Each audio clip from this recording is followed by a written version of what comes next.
Let's move on to Finland and discuss the statement of the president of this country regarding the so-called peace talks between Ukraine and Russia.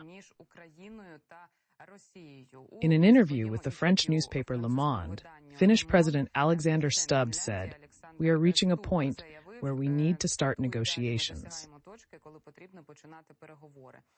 A strong Kyiv supporter argues that Russia's withdrawal from occupied territories cannot be a precondition for possible discussions. This is his statement. In fact, the French press calls him one of the strongest European supporters of Kyiv. But Alexander Stubb says that it is time to open the door for possible negotiations between Ukraine and Russia. According to him, Volodymyr Zelensky, the Ukrainian president, is playing his cards right. From the very beginning, he wanted to take the initiative in the discussion.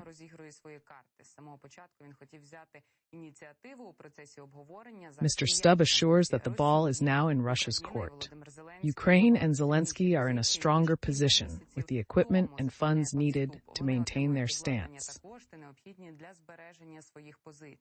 Finnish president adds that we are no longer in the near-despair situation of spring, when American aid was blocked.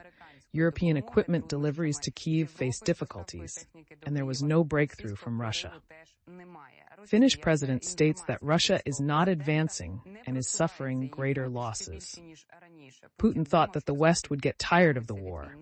He believed he could wait until the American elections, but he was wrong, says Alexander Stubb. He emphasizes, and I emphasize once again, that Ukraine is now in a stronger position than, for example, 2 months ago, because the defense forces can withstand the Russian invader. Mr. Stubb emphasizes that the start of negotiations does not mean that concessions are necessarily required. He noted that for success, the Ukrainian president needs 4 elements, with the first being his sole decision regarding currently occupied territories. Secondly, Ukraine needs security guarantees, and we can help through bilateral agreements and a possible path to NATO and the European Union, adds Alexander Stubb.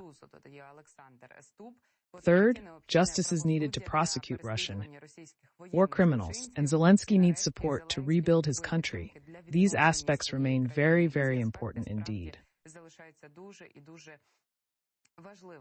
Finnish president believes peace requires the aggressor country to withdraw its troops from Ukraine, but this should not be a precondition. We have to convince the global South that what Russia is doing is imperialism.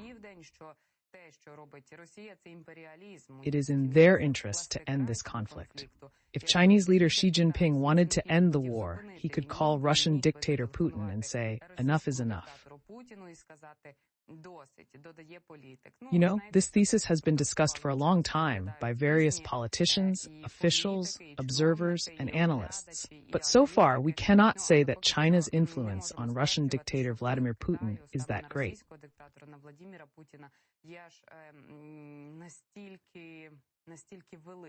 I would also like to remind you that in late June, Ukrainian President Volodymyr Zelensky said that Ukraine was preparing a detailed plan to end the war, which will be ready this year. According to the head of our state, Kyiv will soon present its vision on energy, food security, and exchanges. He also claims that Ukraine is preparing a plan to resolve the war for the second Global Peace Summit.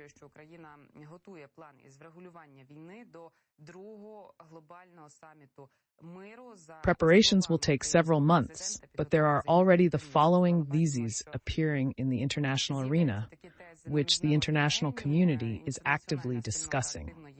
It is not yet known what these negotiations with the aggressor country will be like, or whether they will take place at all. First of all, we are waiting for a plan from the Ukrainian authorities, in particular from President Volodymyr Zelensky, to discuss this issue in more detail.